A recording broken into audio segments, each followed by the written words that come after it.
আলহামদুলিল্লাহ ওয়া কাফা ওয়া সালামুন আলা ইবাদিল্লাযিনা ইসতাফা আম্মা বাদ।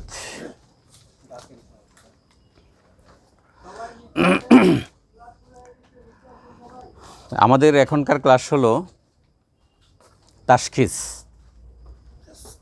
তাশখিস নাকি তাশখিসকে আমরা আধুনিক ভাষায় বলি ডায়াগনোসিস, আর যদি এটার অর্থ বলি বাংলাতে রোগ নির্ণয় পদ্ধতি। তো আমরা যে চিকিৎসক ভালো চিকিৎসা দিব, চিকিৎসকের ভালো চিকিৎসা দেওয়ার সাথে দুইটা জিনিস ওতপ্রোতভাবে জড়িত। একটা হলো সঠিক রোগ ডায়াগনোসিস বা সঠিক রোগ নির্বাচন করা, দ্বিতীয় তার সঠিক রিমেডি বা সঠিক ঔষধ নির্বাচন করা। এই দুইটা জিনিস নিয়ে চিকিৎসা শাস্ত্রের সমস্ত যশ জৌলস এবং সুনাম অর্জন হয়। একটা হলো সঠিক রোগ ডায়াগনোসিস করা। সঠিক রোগ যদি ডায়াগনোসিস না করা যায় তাহলে সে চিকিৎসা দেবে অন্ধকারে, আন্দাজের উপরে ঢেলা দিলে বা আন্দাজের উপরে অন্ধকারে চিকিৎসা দিলে সেই চিকিৎসা হইতে পারে ভালো, কারো বিশ্বাসের ভিত্তিতে, না হলে না ক্ষতি হয়ে যেতে পারে। যেমন আমাদের এখানে ওই বিদ্যুৎ বলে গেছে যে যদি দেখা গেছে যে তার একজিমার মধ্যে জ্বলন আছে না, সবচেয়ে বড় কথা হলো দেখেন এটা তারা ওই লেভেলে যেখান থেকে লেখাপড়া করে আসছে তারা কিন্তু এইসব পরিভাষাগুলি বুঝে না, যে সফরা সৌদা। কিন্তু কিন্তু যথেষ্ট মেহনত করছে যে আজকে যখনই দেখা যাবে শরীরে কোথাও চুলকানের সাথে জ্বলন হয়, বুঝতে হবে এখানে সফরার আধিক্য। যখন সফরার আধিক্য ঘটবে তখন এখানে যদি কেউ মুনজেজমুসেল সৌদার দিয়ে বসে তাহলে কিন্তু এটা সর্বনাশ হয়ে যাবে, হিতে বিপরীত হবে। সফরাকে মহার্রাক করে ক্যান্সারের দিকে রূপ নিতে পারে, যে কথাটা ছেলেটা বলে গেছে, কথা সঠিক। তাহলে বোঝা গেল যে আমরা যে জিনিসটা বলতে চাইলাম যে রোগ সঠিক নির্বাচন না করলে আমরা যে ওষুধ দিব বা তার চিকিৎসা দেওয়ার কোনো অর্থই থাকে না, একেবারে কোনো অর্থ থাকে না। একবারে প্রধান শর্ত হলো সঠিক রোগ নির্বাচন করা, রোগ ডায়াগনোসিস করা। তাহলে ডায়াগনোসিস হলো একজন চিকিৎসকের জীবনে একেবারে যদি বলা হয় যে সবচেয়ে বড় এবং বেশি ভূমিকা রাখার মতো একটা সাবজেক্ট, একটা বিষয় ডায়াগনোসিস। তাহলে সঠিক রোগ নির্বাচন করা, সঠিক রোগ বোঝা, তারপরে হলো তার সঠিক রিমেডি, সঠিক ওষুধ নির্বাচন করা। ওষুধ অনেক আছে, দেখা যাবে একটা রোগের জন্যে 100-র উপরে ওষুধ আছে, ফর্মুলা আছে। অনেক সময় একক ভেষজ দিয়ে ওষুধ রোগ ভালো হয়ে যায়, হয় না? একক ভেষজ দিয়ে রোগ ভালো হয়। যে কোনো একটা রোগের নাম লইবেন, সেই রোগের এগেনিস্টে আমি একক ভেষজ বলতে শুরু করব, হয়তো শতেকখানি বলে ফেলবো যে শুধু এই একক ভেষজ দিয়ে এই রোগ সারে। যে কোনো রোগের কথা বলছি কিন্তু এরকম বলা যাবে। ঠিক এরকমভাবে ওই যে কোনো রোগের দেখা যাবে যে কোনো লুকোজ ফর্মুলা আছে। লুকোজ ফর্মুলা বুঝছেন নি? ওই যে আপনার অমুকে এক লোক দেয়, সে টোটকা ফর্মুলাগুলি আছে, সেগুলিতে কিন্তু রোগ ভালো হয় না যে তা না, ওটারও কিন্তু বেশ সফলতা আছে। তাহলে দেখা গেল যে প্রত্যেকটা রোগের লুকোজ ফর্মুলা আছে, একক আছে, তাজবিজ আছে, একক ভেষজ চিকিৎসা আছে, এলাজবিল মুফরাদাত আছে। তারপরে আবার দেখা যায় যে কিছু প্রসিদ্ধ ফর্মুলা আছে, যে প্রসিদ্ধ ফর্মুলাতে দেওয়া যায়। আবার দেখা যায় যে প্রসিদ্ধ থেকে আবার কিছু মুরাক্কাবাত। উপস্থিতি যা বলতেছিলাম যে আপনার আজকের এখনকার যে ক্লাস অতি গুরুত্বপূর্ণ, সেটা হলো রোগ ডায়াগনোসিস, তাশখিস, যাকে বলা হয় ইলমুত তাশখিস। আমরা তাশখিস পড়ে আসছি এবং তাশখিসের উপরে 100 মার্কের পরীক্ষা দিয়ে আসছি, সবাই পাস করে আসছি এখানে। কিন্তু এই তাশখিসের যে কী গুরুত্ব, প্র্যাকটিক্যাল ফিল্ডে যখন আপনি রোগী দেখবেন, যখন ক্লিনিকে রোগী দেখবেন, তখন বুঝবেন যে তাশখিসটা আরও ভালো করে পড়া দরকার ছিল। এত মজার ব্যাপার যে যারা MBBS পাস করে তারা কিন্তু জানেন যে অনেক মেধাবী, বাংলাদেশে বা দেশের সবচেয়ে মেধাবী ছেলেরাই MBBS পড়ে, কিন্তু তারাও দেখা যায় পড়তে পাগলের মতো হয়ে যায়, এত লেখাপড়া করে। কিন্তু সবচেয়ে মজার ব্যাপার, তারাও গিয়ে দেখেন অনেক MBBS ডাক্তার এখনও পর্যন্ত আপনার ECGর রিপোর্টটা ঠিকমতো বুঝে না, পাওয়া যায়। আপনারা দেখছেন কিনা এরকম? না আমি কি অবাস্তব কথা বলতেছি? এটা সবাই পারে না, বুঝে না। তাহলে তাশখিসের, ডায়াগনোসিসের অনেক অধ্যায় আছে, যে অধ্যায়গুলি অনেক বড় বড় ডাক্তাররা MBBS পাস করার পরও তাদের মধ্যে কিছু দুর্বলতা থেকে যায়। আর আমরা তো যা পাস করছি, আমরা কী ধরনের লেখাপড়া করে আসছি আমরা সবাই মনে মনে জানি, আমরা ভিতরে ভিতরে জানি। আমরা পরীক্ষা পাস করার জন্য কত কিছু ছিঁড়ছি, বইয়ের পাতা ছিঁড়ছি, কত রকমের নোট নিয়ে কতভাবে লেখা পাস করছি, কিন্তু আমরা কতটুকু ডায়াগনোসিস জানবো এখন যখন চিকিৎসা দিতে যাবেন ফিল্ডে, তখন আপনার বুঝবেন যে হ্যাঁ কেন ভালো করে পড়লাম না। ডায়াগনোসিস ছাড়া একটা রোগ যদি সঠিকভাবে নির্বাচন না হয় তাহলে তার চিকিৎসাটা কিভাবে দিব, সফল চিকিৎসা কিভাবে হবে। এখন রোগ নির্বাচন বা ডায়াগনোসিসের যে প্রক্রিয়া ইউনানি সিস্টেমের মধ্যে রয়েছে, আমি সেই প্রক্রিয়া আলোচনা করব আপনাদের সামনে। আমি সেই প্রক্রিয়ার সাথে আধুনিক প্রক্রিয়ার কিছুটা সামঞ্জস্য আছে, সম্পূর্ণ না, কিছুটা মিল আছে। সেই মিল রেখেই আপনাদের সামনে আমি পুরোপুরি ডায়াগনোসিস প্রক্রিয়াটা ধরে তুলব। তারপরে আপনাদের কাছ থেকে আমি একটু ফিডব্যাক নেব আপনারা কতটুকু বুঝছেন। যাই হোক, আমাদের ইউনানি সিস্টেম মতো রুগীকে দেখতে গেলে রোগ ডায়াগনোসিস করার যে পদ্ধতি, সেই পদ্ধতির মধ্যে প্রথমত আমরা কি করব, রোগীর নাম, তার অবস্থা, তার হালত সেগুলি লিখব। সে কবে আসলো, তার পেশা কী করে, বয়স কত, হ্যাঁ এগুলি আমাদের লেখা কর্তব্য। কারণ রুগীর বয়সটা যদি না দেখেন তাহলে তার বয়সের সাথে অনেক রোগ রিলেটেড আছে না। আমরা যেহেতু ডায়াগনোসিস করতেছি, অনেক রোগ বয়সের সাথে রিলেটেড, এই জন্য তার বয়সটা জরুরি। অনেক রোগ আছে অকুপেশনের সাথে জড়িত, রিলেটেড, যে সে কী কাজ করে। যেমন দেখা যায় যে একটা লোক আসছে, তার মুখে গা হইয়া বইরে গেছে, সে কাজটা কী কয়, যে সে কাজ করে হলো ওই যে মার্কারি ফ্যাক্টরি আছে না, যেখানে নাকি আপনার মার্কারি দিয়ে বিভিন্ন কাজকাম হয়, তো সে মার্কারি ফ্যাক্টরিতে কাজ করে, তাহলে তো মার্কারির আক্রমণ তার মধ্যে হবেই। ঠিক এরকমভাবে এই জন্য তার অকুপেশন, তার যে সে কী কাজ করে, তার পেশা, এটা কিন্তু আমাদের জানা দরকার। এই জন্য প্রেসক্রিপশনের আপনার পেটের মধ্যে যখনই রোগীর হিস্ট্রি নেওয়া হবে, হিস্ট্রি নেওয়ার সময় তার পেশাটা লেখা আমাদের জরুরি। তার বয়সও যেমন জরুরি, পেশাটা জরুরি। তাহলে তার দেশের বাড়ি বা কোথায় থাকে এটা জরুরি না, এটাও লিখতে হয়। কেন লিখতে হয়, যে সে কেমন জায়গায় থাকে, গ্রামে থাকলে তার এক ধরনের লাইফস্টাইল, শহরে থাকলে আরেক ধরনের লাইফস্টাইল, সেটা যদি আমার নলেজে থাকে তাহলে তার রোগটা ধরার জন্য আমার সহজ হবে। এই জন্য দেখেন, একজন চিকিৎসক সে অনেক আগের থেকে সতর্ক। রুগী আসার পর রুগীর নাম লেখা, এখানেই তার কিন্তু ডায়াগনোসিসের ক্রাইটেরিয়া শুরু হয়ে গেল। যে সে নাম লেখার সময়ই সে দেখতেছে যে তার বয়সটা কত, এদিকে তার দৃষ্টি চলে গেছে, ও একটা তো বয়স্ক লোক, তার তো কিছু রোগ থাকবেই কমন, হ্যাঁ একটা সাইড কিন্তু সে হয়ে যাচ্ছে। তারপরে যখন দেখলো যে ও কামার, সে সারা জীবন হাতুড়ি পিটাইছে, তাহলে তো তার আরেকটা রোগ তার দেখা দিবেই। হ্যাঁ, হাতুড়ি পিটাইছে, তার তো কানের সমস্যা হবে, তার আরও অনেক কিছু হবে।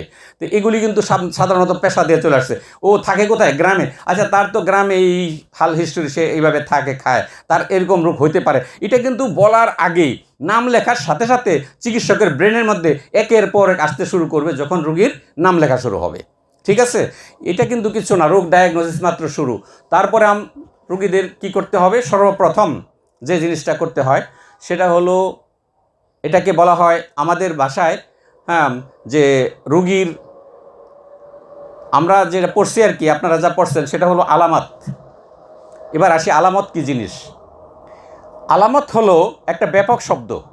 আমরা আলামত পড়ছি না, আপনারা পড়ে আসছেন না কুলিয়াতের মধ্যে, আলামত। তো আলামত দ্বারা রোগ ডায়াগনোস করা ধরা। আলামত জিনিসটা ব্যাপক। আলামত হলো সাইন এবং সিমটমের সমন্বয়। বলে সাইন আর সিমটমস কি? সিমটমসটা এক জিনিস, সাইন আরেক জিনিস। সিমটমটা হলো রুগীর থেকে যা পাওয়া যায়, রুগী যা বলে বা রুগীর সাথের লোকেরা যা বলে, এগুলি সব সিমটমসের আওতাভুক্ত। হ্যাঁ, রুগী বলতেছে আমার পেট ব্যথা করে, কীরকম, এরকম সোজা হলে ব্যথাটা বাড়ে, এই যে কথাগুলি বলতেছে, সোজা হলে বাড়ে, কিভাবে ব্যথা হয়, বমি ভাব হয়, এগুলি সবগুলি কি সিমটমস। কিন্তু আপনি দেখছেন যে তার নাক মুখটা লাল হয়ে আছে, হ্যাঁ, তাহলে তার তাপমাত্রা বেশি আছে। এই যে আপনি দেখছেন, আপনার যেটা পাইছেন, এটা সাইন। এটা কি সাইন। তা আপনার সে যখন আপনার সামনে আসলো, রুগীটা ঢোকার সময় এরকম একটু কুকরা হয়ে এইভাবে ঢুকতেছে, সিমটম। সে কিন্তু কিছু বলে নাই, তার সিমটম এখনও শুরু হয় নাই। সে যে আসছে, ঢুকছে, এই ঢুকা দেখে আপনি বুঝতে পারছেন যে এর সোজা হইতে পারতেছে না ব্যথার কারণে, এর প্যানক্রিয়াটাইটিস। এর কি প্যানক্রিয়াটাইটিসের ব্যথা এরকম হয় যে ব্যথার কারণে সে সোজা হইতে পারে না, পেট সোজা হইতে পারে না, টানা দিতে পারে না। তাহলে তার যে প্যানক্রিয়াটাইটিস অথবা প্যানক্রিয়াসের ব্যথা হইতে পারে, এটা আপনার 80% ডায়াগনোস হয়ে গেছে তারে রুগীটা ঢুকতে দেখা। তাহলে এই যে ঢুকতে দেখে আপনি করলেন এটা হলো সাইন, আর সে যেগুলি বলল এটা হলো symptoms. Sign and symptoms equal to clinical feature. এটাকে বলা হয় কি? Clinical feature. বুঝতে পারছেন? সাইন সিমটম মিলে যে জিনিসটা হয় এটাকে আমার আধুনিক শব্দ ভাষা বলা হয় ক্লিনিক্যাল ফিচার, এবং এইটাই হলো আমাদের ইউনানিতে আলামত। আলামত, তাহলে বুঝতে পারছেন যে আলামতটা কত ব্যাপক। আলামত অনেক ব্যাপক। আলামত হলো সাইন এবং সিমটম মিলে যেটা হয় ওটার নাম আলামত। তাহলে আলামতের যে অধ্যায়টা আমরা পড়ছি সেই অধ্যায়ের মধ্যে আমাদের সর্বপ্রথম হলো রুগীর হিস্ট্রি নেওয়া। রুগীর যে হিস্ট্রি নিব, রুগী বলবে প্রথমত হিস্ট্রি কীরকম হবে। হিস্ট্রি হলো প্রথমত তার বর্তমান কমপ্লেন্স, চিফ কমপ্লেন্স, তার বর্তমান অসুবিধা কী, সমস্যা কী, ভাই কেন আসছেন, সমস্যাটা কী, সে তার বর্তমান সমস্যাটা বলবে। বলার পরে এই বর্তমান সমস্যা নেওয়ার পরে তার নিতে হবে যে তার আগের সমস্যা, আগে কোন সমস্যা ছিল।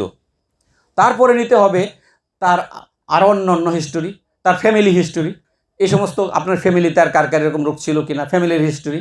তারপরে নিতে হবে তার ব্যক্তিগত হিস্টোরি, সিগারেট খান নাকি মাঝে মধ্যে একটু পানীয় খান বা অন্য কিছু খান, এগুলি তার ব্যক্তিগত হিস্টোরি অনেক প্রয়োজন আপনার।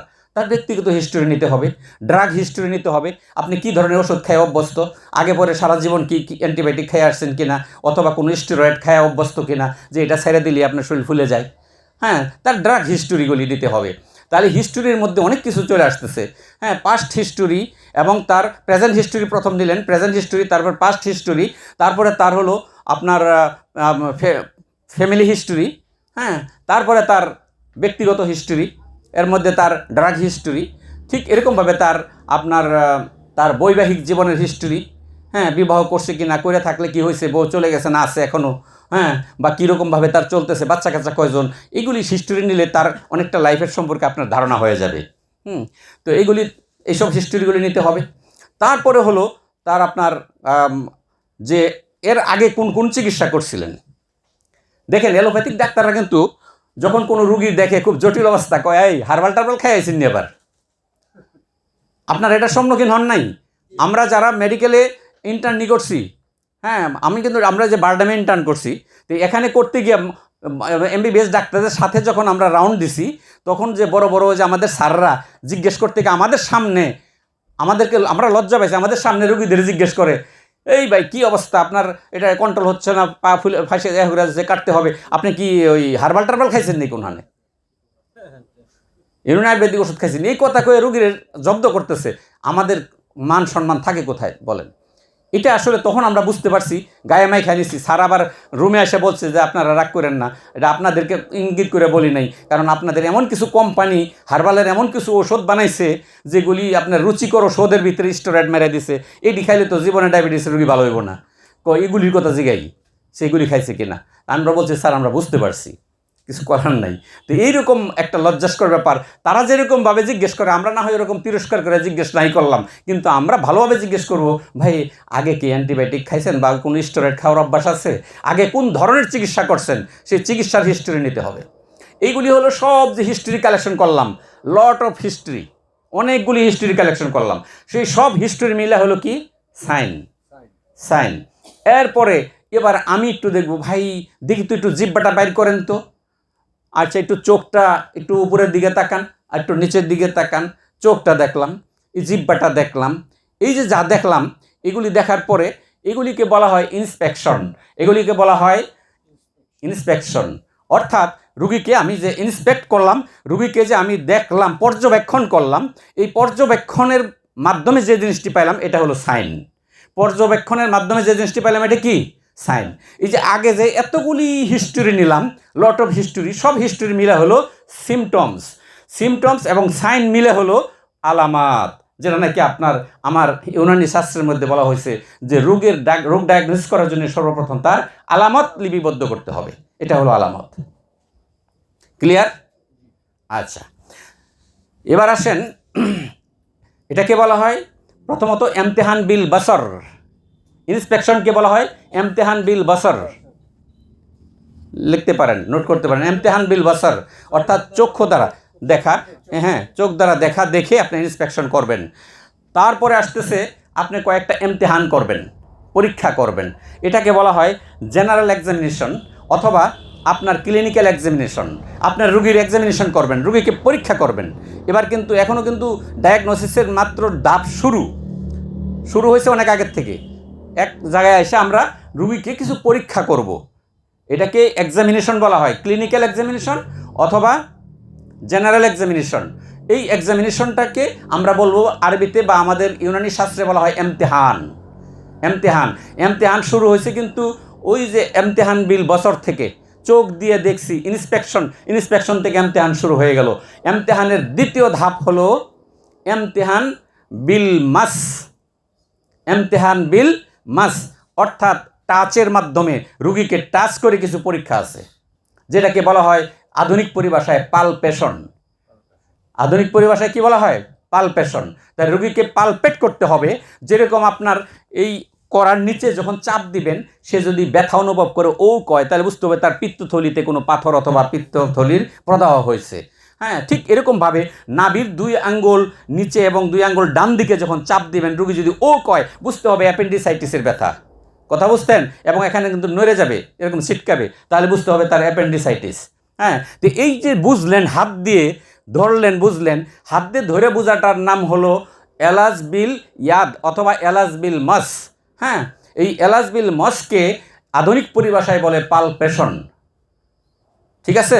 এই যে রুগী পালপেট করলেন, এই পালপেশনের মাধ্যমে রুগীকে একদিকে কাত করে রুগীর পেটের মধ্যে চাপ দিলে লিভারটা আপনার হাতে লাগে কিনা, আপনার তলপেটের এদিকে চাপ দিবেন, তার ওভারিটা হাতে লাগে কিনা, মহিলা হলে এইগুলি জিনিস হাতে লাগবে। এই যে হাত দিয়ে আপনি কোনো অভ্যন্তরীণ অর্গানকে অনুভব করার চেষ্টা করছেন, দেখার চেষ্টা করছেন, এই অর্গানটা ফুলে গেছে কিনা, প্রদাহিত হয়েছে কিনা, এটা যে করলেন, এটার নাম পালপেট করা।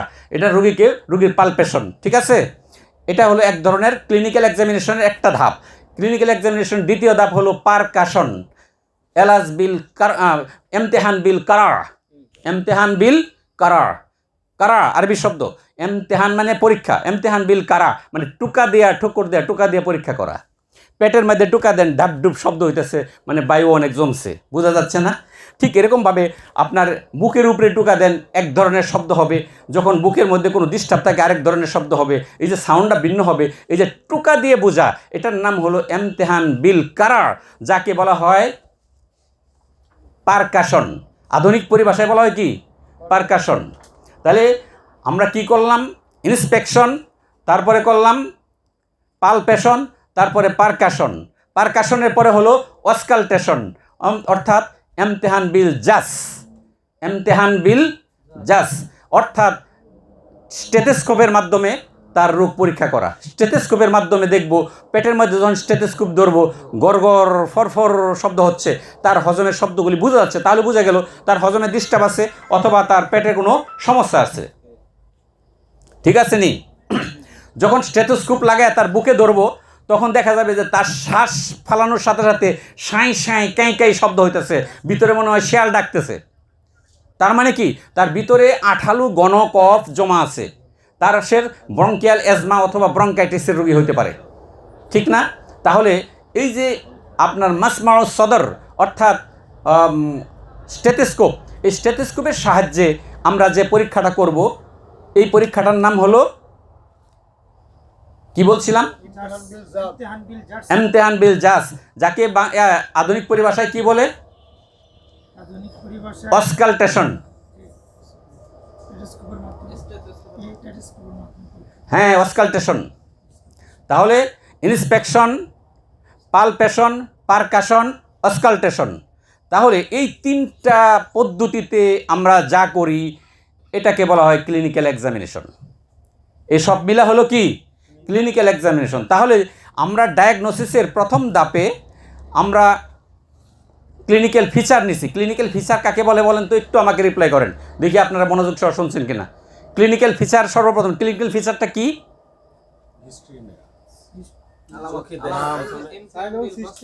হ্যাঁ, সাইন অ্যান্ড সিমটমস, এই 2টা মিলে হয় ক্লিনিক্যাল ফিচার। তাহলে আমরা প্রথম ক্লিনিক্যাল ফিচার নিছি সাইন এবং সিমটমস 2টার মাধ্যমে। হ্যাঁ, তারপরে আমরা কি করলাম? তার এমতেহানের চলে গেলাম। এমতেহান মানে কি? তার ক্লিনিক্যাল এক্সামিনেশনে চলে গেলাম, জেনারেল এক্সামিনেশনে চলে গেলাম। এই এক্সামিনেশনের মাধ্যমে আমরা দ্বিতীয় পরীক্ষার তারাকে একটা করলাম, পর্যবেক্ষণ করলাম। এটা রুগী পর্যবেক্ষণ। তারপরে আসছে আমাদের শাস্ত্রীয় মতে আরও কিছু এমতেহান, বাড়তি এমতেহান। সেগুলি কি? যেমন কারোরা বুঝছেন নি? কারোরা কিন্তু প্রস্রাবের পাত্রকে বলা হয়। যে পাত্র দিয়ে প্রস্রাব নেওয়া হয়, হাকিম সাহেব দেখেন নাড়াচাড়া, এই পাত্রটার নাম কারোরা। কিন্তু এই পরীক্ষাটার নামই হয়ে গেছে কারোরা। এটা হলো একটা প্রসিদ্ধ আর কি বলে ওটা, গলাত মাস শুরু যদি হয়ে থাকে তাই এটাই কিন্তু প্রসিদ্ধ হয়ে গেছে যে কারোরা বলতে প্রস্রাব পরীক্ষার নামই ইউনানি পরিভাষায় কারোরা। এই প্রস্রাব পরীক্ষা আজকে আমরা এত বিচক্ষণ হতে পারছি না। আমরা প্রস্রাবের কিছু স্থূল জিনিস দেখি। প্রস্রাব পরীক্ষার দ্বারা কয়টা জিনিস আমরা দেখি? 7টা জিনিস। কুলিয়াতে পড়ে আসছেন না? আমরা 7টা বিষয়কে এখানে খেয়াল করি প্রস্রাবের মাধ্যমে। এই প্রস্রাবের কালারটা কি হয়েছে, প্রস্রাবের মধ্যে ঘনত্ব কতটুকু আছে, তার রসুব আছে কি না, তলানি আছে কি না, অথবা তার মধ্যে আপনার ফেনা কতটুকু উঠে, ফেনাগুলি কীরকম হয়, এই জিনিসগুলি আমরা সব কিছু প্রস্রাবের ভৌতিকভাবে এই জিনিসগুলি আমরা প্রস্রাবের মধ্যে খেয়াল করে থাকি। এটা কারোরা। কিন্তু আমাদের পূর্ববর্তী হাকিমগণ, ইবনে সিনার কথা বলেন, আমাদের দেশের হাকিম হাবিবুর রহমান সাহেবের কথা বলেন, তারা যে কারোরা করতেন, তারা যে প্রস্রাব দেখতেন, দুর্ভাগ্য আমরা সেই প্রস্রাব দেখার আশপাশেই হইতে পারলাম না। আমরা আজকে শুধু প্রস্রাবের মাধ্যমে দেখতে পাই যে জিনিসগুলি, সেটা হলো লিভারের ডিজিজ। কারণ লিভার ডিজিজের কারণে, লিভারের কারণে প্রস্রাবের কালার ডিফারেন্ট হয়। আমার আগের এক ভাই বলে গেছে কিডনিতে হজম হয়। নাউজুবিল্লাহ, এরকম পৃথিবীতে কোথাও ইতিহাস নেই। কিডনি কোনো হজমের যন্ত্রই না। কিডনিতে হজম না, ছাকন হয়। হজম যা হয়, পরিপাক যা হবে, সেটা হয় আপনার ইন্টেস্টাইন বা পাকস্থলী, আর দ্বিতীয় হলো লিভারে, যকৃতে। এই যে যকৃতে যে হজম হয়, যকৃতের সমস্ত খবর কে দেয়? প্রস্রাব এবং পায়খানা, বোল এবং বরাজ, প্রস্রাব এবং পায়খানা, এই দুইটা দ্বারা আমার যকৃত এবং পরিপাকতন্ত্রর খবর নেওয়া যায়। পরিপাকতন্ত্র ঠিক আছে কিনা, প্রস্রাব ঠিক আছে কিনা। যদি বরাজের মধ্যে মলের মধ্যে যদি কোনো রকমের শ্লেষ্মা থাকে, তাহলে এটা দোষ। সঠিক মল কীরকম হবে আপনারা কুলিয়াতে পড়ে আসছেন, আমি এগুলি বলে সময় নষ্ট করব না। হ্যাঁ, কীরকম হলুদ বর্ণ হতে হবে, কীরকম হতে হবে, মিডিয়াম হতে হবে, এগুলি সব আপনারা পড়ে আসছেন। কিন্তু যদি এর ব্যতিক্রম কিছু হয়, তাহলে এটা রোগ ইন্ডিকেট করে, এবং যে রোগ ইন্ডিকেট করে এটা কিন্তু পরিপাকতন্ত্রের রোগ, এটা অন্য রোগ না। পায়খানা দেখিয়া মাথার রোগ ধরবে, এটা সম্ভাবনা খুবই কম। পায়খানার দ্বারা যে রোগ ধরবে, এটা পরিপাকতন্ত্রের রোগ। ঠিক প্রস্রাবের দ্বারা আমরা আমাদের মতো স্থূল হাকিমরা আজকাল আমরা নিমে হাকিম বলতে পারি নিজেদেরকে। নিম হাকিম বুঝেননি? নিম মানে অর্ধ হাকিমরা এত খারাপ। নিমে হাকিম খতরে যান, নিমে মোল্লা খতরে ইমান। অর্ধ মোল্লা হওয়া ইমানের খতরা, ইমানও না থাকতে পারে। আর অর্ধেক হাকিম হওয়া জানের খতরা, আর জীবনও নষ্ট হতে পারে, তার দ্বারা রোগীর জীবনও যাইতে পারে। কাজে আমরা যেন নিমে হাকিম না হই, নিমে মোল্লা না হই। তো আমরা যে আমাদের মতো নিমে হাকিমরা শুধু প্রস্রাব এবং পায়খানার দেখার মাধ্যমে শুধু পরিপাকতন্ত্রের রোগ ছাড়া আমরা কিছু বুঝি না। কিন্তু হাকিম হাবিবুর রহমানের ইতিহাস যদি দেখি, উনি সামান্য একটু বলছি এটা কিন্তু আমি একটু বোঝার জন্যে, যে উনি প্রস্রাবের দিকে তাকায় এই প্রস্রাবের মধ্যে অ্যালবুমিন আছে কিনা বা ফসফেট আছে কিনা, এই প্রস্রাবের মধ্যে কেমিক্যাল অ্যানালাইসিস করলে কি কি পাওয়া যাবে, সেটা সমস্ত আপনার রিপোর্ট সে পুঙ্খানুপুঙ্খারূপে সে লিখে দিতে পারতো হাকিম হাবিবুর রহমান সাহেব। ব্রিটিশরা তো জানেনি, ব্রিটিশগিরি করে, ব্রিটিশগিরি বুঝেন তো, চালাকি করে। ওই চালাকি করে হাকিম হাবিবুর রহমান সাহেবের খাতে প্রস্রাব নিয়ে আসছে। সে বলছে যে স্যার আমার একটু লিখে দেন, আপনি কি আছে এটার মধ্যে একটু লিখে দেন। তো ওই পুরান ঢাকার ভাষায় বলছে, তো হাকিম সাহেব সুন্দর করে লিখে দিয়েছে পুরা প্রস্রাবের মধ্যে কি আছে। এই বেটা এটা লয়ে বিলাত গেছে, এটা ল্যাবরেটরি টেস্ট করছে, টেস্ট করে দেখে যে হাকিম সাহেব যা লেখছে ওই ল্যাবরেটরি টেস্টে তাই বলছে, প্রস্রাবের মধ্যে প্রত্যেকটা উপাদান একটা ওই দেখছে নেই। এবার কয় তাহলে কেমন আটকানো হাকিম সাহেবরে। তো এবার কি করছে, ওই ব্রিটিশরা ঘোড়ার প্রস্রাব নিয়ে আসছে, হাকিম সাহেবের শিশিতে বোতলে ভরে দিছে। স্যার এই রুগীটা একটু অসুস্থ, তো ওই রুগীটা একটু দেখে দেন কি করা যায়, প্রেসক্রিপশন করে দেন ভালোভাবে। তো হাকিম সাহেব প্রস্রাবটার একটু ঘুরে ফিরে দেখিয়া প্রেসক্রিপশন করে দিছে, এর ডেলি 5 কেজি তাজা ঘাস আর 2 কেজি ভুসি ঠিক মতন খাওয়াবো, এটা ঠিক হয়ে যাব। ব্রিটিশের বিটলামি শেষ হয়ে গেছে। এই যে প্রস্রাবের দিকে তাকায় হাকিম সাহেব এত সব সূক্ষ্ম জিনিস বলতে পারতেন, এটা হলো ডায়াগনোসিস। সেই ডায়াগনোসিস থেকে আমরা কিন্তু অনেক দূরে। আমরা সেই প্রস্রাবের দ্বারা এই যে 7টা জিনিস বলছি, এই 7টা জিনিসের বাইরে অনুধাব এবং উপলব্ধি করতে পারি না। তবে এটা হলো আপনার ইর ব্যাপার, এটা হলো অভিজ্ঞতার ব্যাপার। তারা অনেক অভিজ্ঞ ছিলেন, তাদের কাছ থেকে বিদ্যাটা আমরা রাখতে পারি নাই। কিন্তু আমাদের এখন যারা বলতেছিলাম, এবার আসি আসল কথায়, যে আমরা ইন্সপেকশন এবং এরপরে এক কথায় ক্লিনিক্যাল এক্সামিনেশনের পরে আমরা যে কাজটা করব সেটা হলো কারোরা দেখব এবং বরাজ দেখব। কারোরা এবং বরাজ এই দুইটা জিনিস দেখব। এটা হলো যে পরীক্ষা শুরু হলো, এটা হলো ইমতিহান। 3 নাম্বার ইমতিহান হলো ইমতিহান বিন নবজ। নবজের মাধ্যমে আমরা তাকে ডায়াগনোসিস করব, নবজের মাধ্যমে। আচ্ছা, এই যে একটু জিনিস আমি ফালায় রেখে গেছি, ওই যে যখন রোগীর হিস্ট্রি নিচ্ছিলেন, সিমটমস সাইনের মধ্যে কিন্তু ওই যে একটু আগে যে বলে গেছে বিদ্যুৎ, তার কথা দিকে খেয়াল করতে হবে। সাইন যখন দেখবেন রোগীর চুল কুকরানো কিনা, কালো কিনা, ঘন কিনা, মোটা কিনা, চুলের অবস্থা কি, নাকি আমাদের জিয়া শামস ভাইয়ের মতো মানে চুল নাই, হ্যাঁ, ফিল্ড খোলা, এরকম এগুলি সব লক্ষ্য করতে হবে। কারণ এগুলি লক্ষ্য করার দ্বারা রোগীর ভিতরের মেজাজ আপনার অনুভব হবে, উপলব্ধি হবে। এটা কিন্তু আমাদের দেখতে হবে।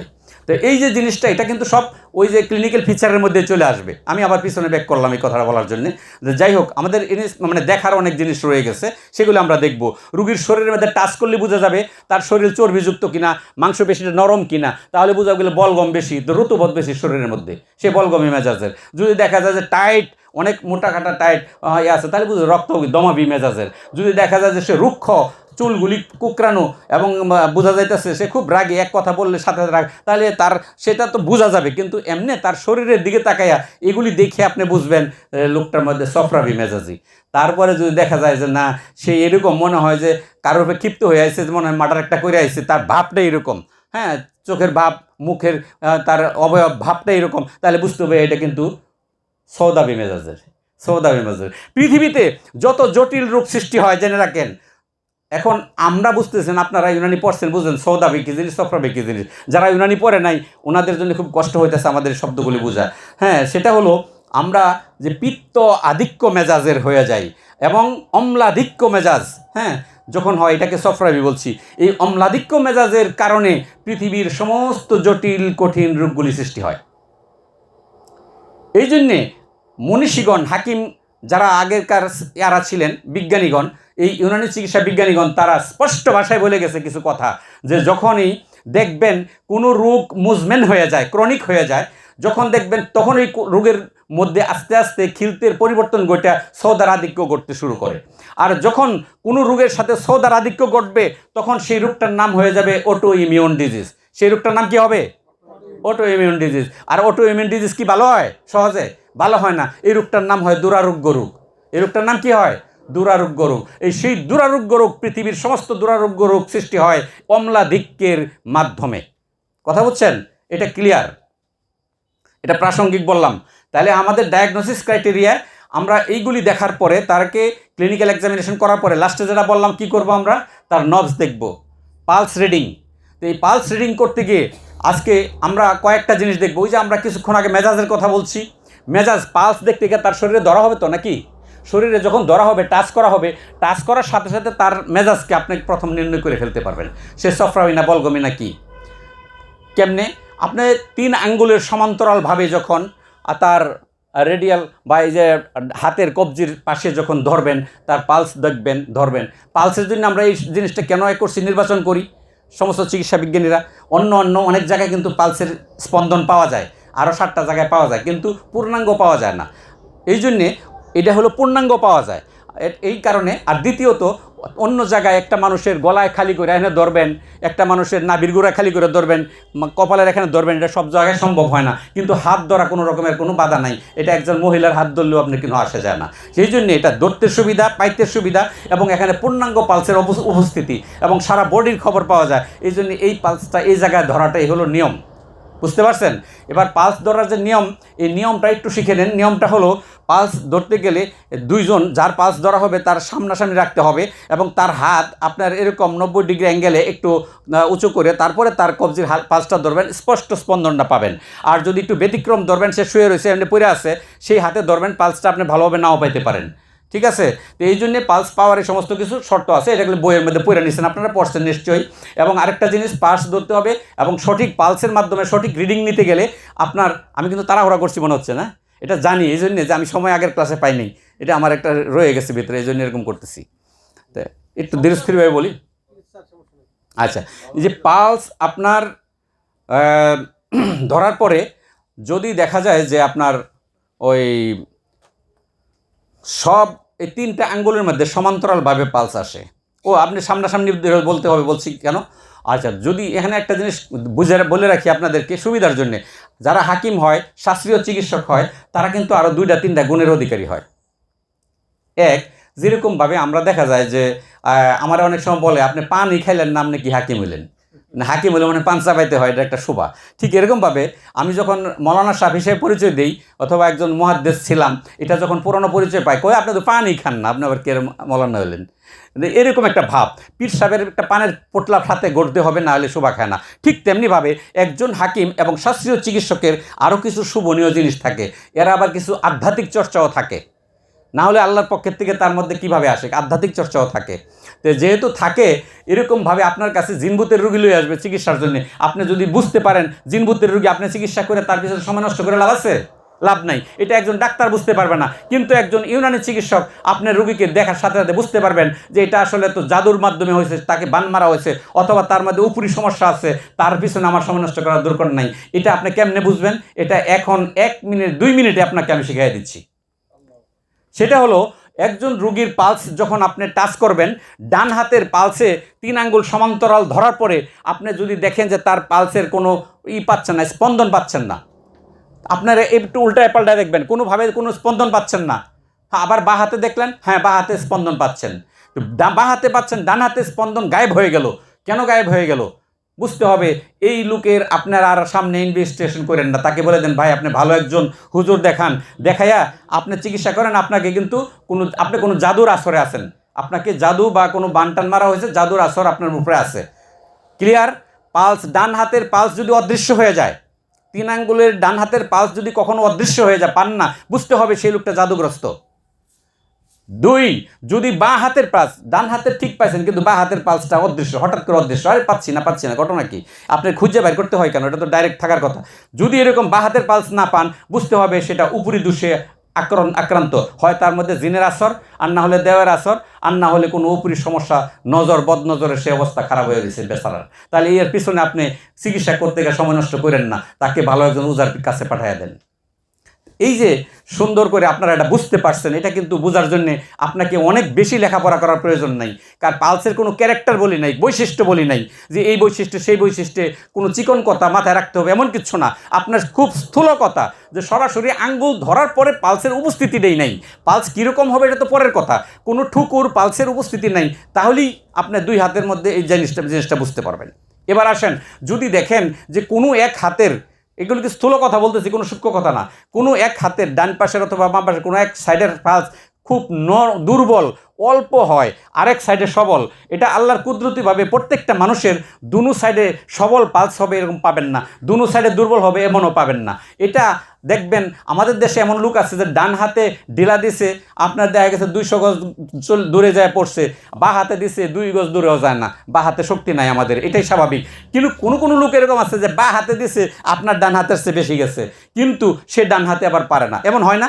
ঠিক তেমনিভাবে আপনার দেখা যাচ্ছে যে আল্লাহর কুদরতিভাবে, সৃষ্টিগতভাবে কোনো মানুষের একদিকের পালস কি হয়, বেশি সবল থাকে, আরেক দিকের পালস দুর্বল থাকে। এটা কিন্তু কুদরতের খেলা, এটাকে মানতেই হবে।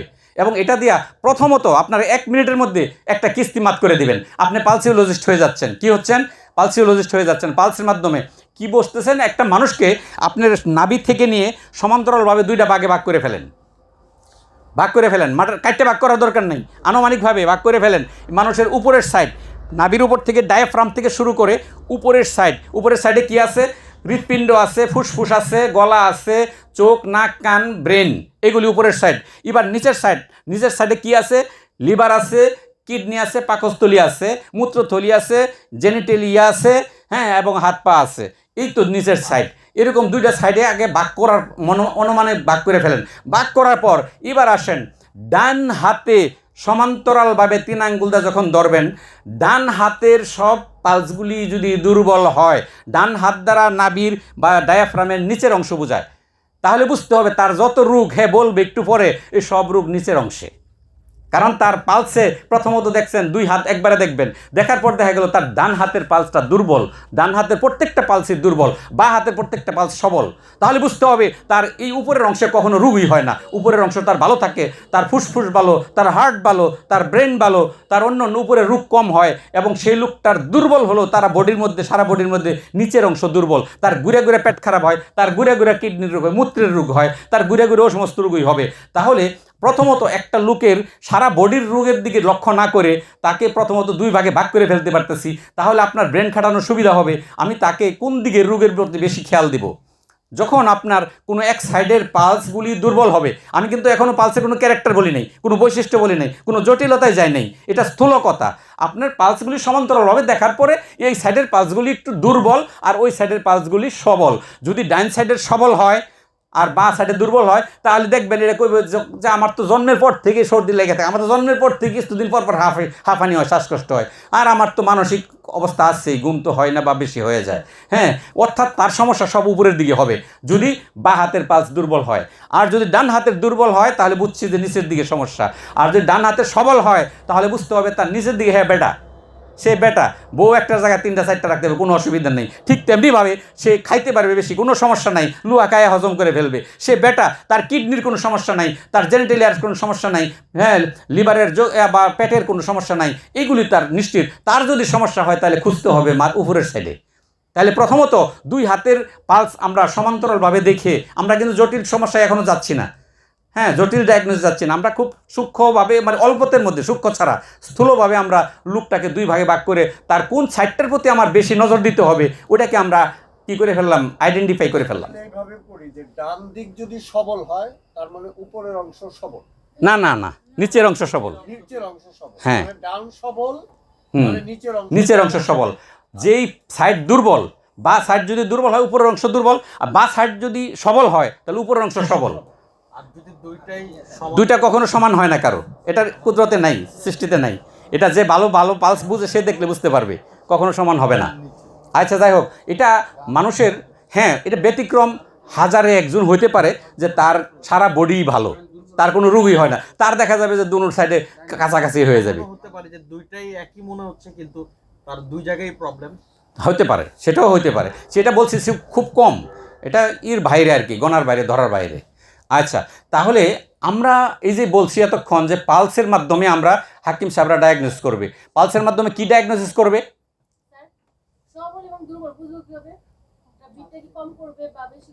হ্যাঁ হ্যাঁ, এটাই, এখন আর কোনো সূক্ষ্ম বোঝার দিকে যাচ্ছি না।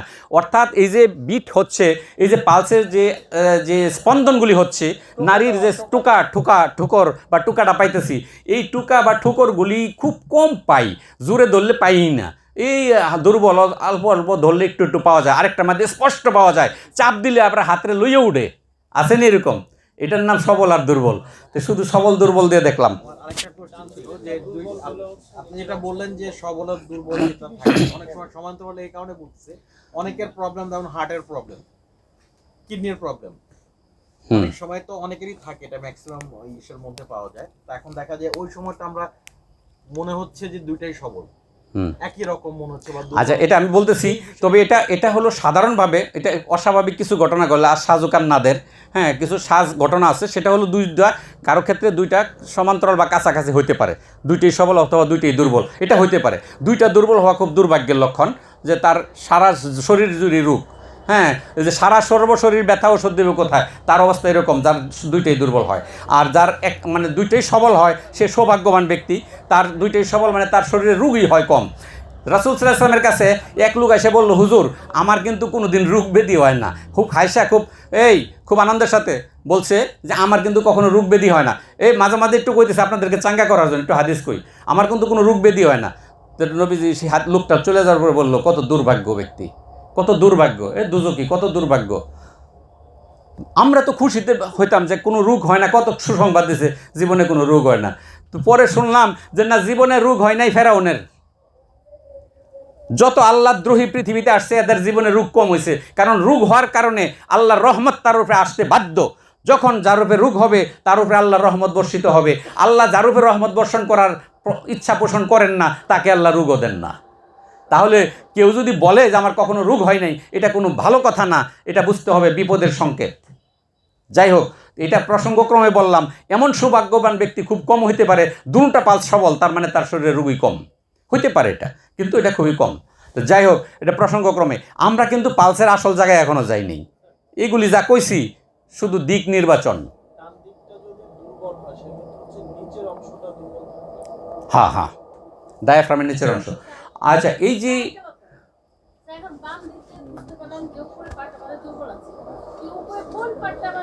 এটা আসতেছে সামনে, এখনো তো এটা তো খালি স্থূল। এটা হলো যে বাচ্চাদের মতো আমরা শুধু ভাগ করলাম।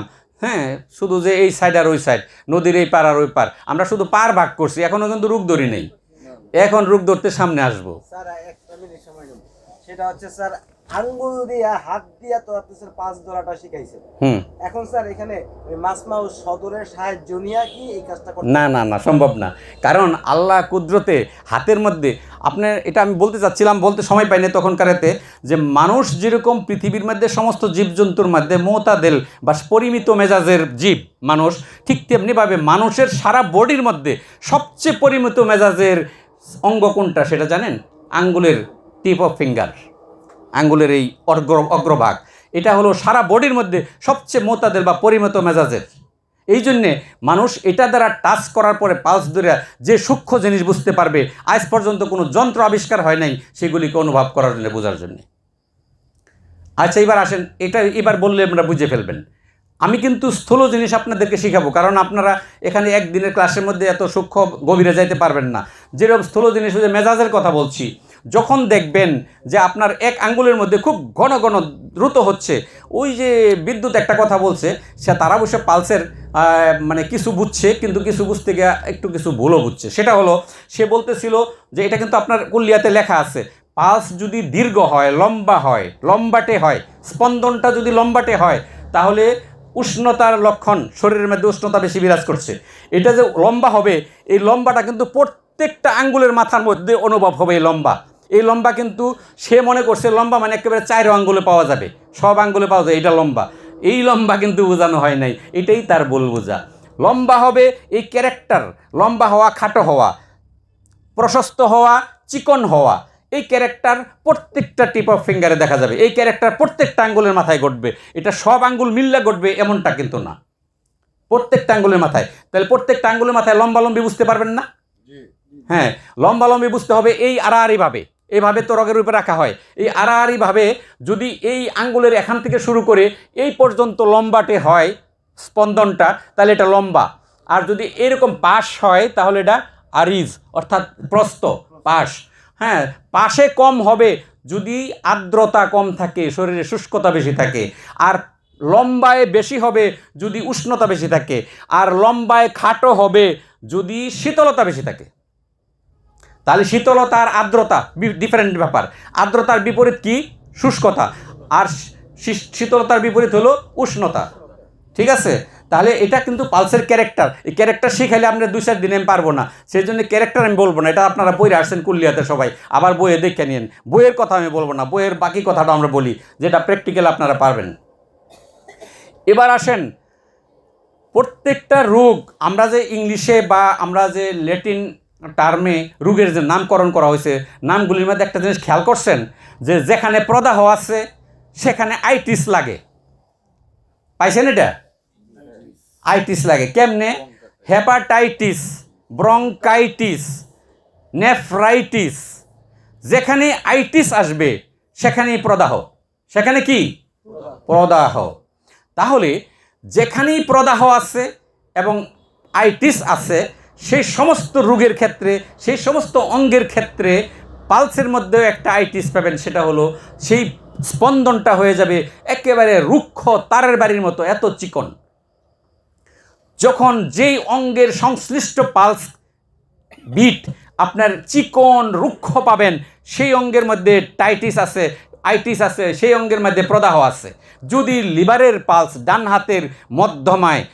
হাতের মধ্যমায় যদি স্পন্দন এরকম রুক্ষ হয়, একেবারে মানে রসকস ছাড়া তারের বাড়ির মতো রুক্ষ, এর মধ্যে কোনো প্রশস্ততা নাই, এর মধ্যে কোনো কোমলতা নাই, ঠিক আছে, এরকম রুক্ষ পালস যদি আপনার দেখা যায় ডান হাতের মধ্যমায়, বুঝতে হবে তার হেপাটাইটিস। তার কি? হেপাটাইটিস। আপনি চোখ বন্ধ করে বলে দিবেন এবং সে পরীক্ষা করে আসুক হেপাটাইটিস বি, সি অথবা এমনি নর্মাল হেপাটাইটিস তার আছে, অবশ্যই আছে, এতে কোনো সন্দেহ নাই। আর যদি আপনার এই অনামিকায় এরকম তারের বাড়ির মতো হয়, এদিকে ভালো আসছিল, এদিকে কোমলতা আছে, একটু ভদ্রতা আছে, নম্রতা আছে, এখানকার পালসের বিটটা এমন যে একেবারে মনে হয় মানে ধারালো সূচের মতো, এত মানে প্রখর এবং তীক্ষ্ণ, আবার এটা জোর থাকে, শক্তিও আছে, টস টস বাড়ি দিচ্ছে তারের বাড়ির মতো, এরকম যদি হয় তাহলে বুঝতে হবে এখানে একটা আইটিস কোথায় আছে, তাহলে এখানে যখন কিডনি আছে এটার সাথে কি কিডনির সম্পর্ক, তাহলে নেফ্রাইটিস, তাহলে কি নেফ্রাইটিস। যদি দেখেন যে পালসটা ধরার পর এই যে হাতের মধ্যে ধরলাম, ব্যাটাররা তো ভালোই স্বাস্থ্যবান মনে হয়, কিন্তু ধরার পরে কেমন মনে হলো জাওয়ের মতো, চামড়াটা কি জাওয়ের মতো, বুঝতে পারছেন নি? এই আমি কিন্তু সাধারণ গ্রাম্য ভাষা বুঝাইতেছি আপনাদের। অর্থাৎ এরকম নরম কোমল যে তার চামড়ার কোনো স্ট্রেংথ নাই, নিজস্ব গ্র্যাভিটি নেই, হাতের এর সাথে মনে হয় যে সে একবারে চলমান, এমন চামড়ার মধ্যে যদি এমন ঢিলামি পান, অথচ শরীর টাইট, অথচ স্বাস্থ্য ভালো, এরকম ঢিলামি আছে, 100% সে কিডনির রোগী এবং তার কিডনি ড্যামেজ।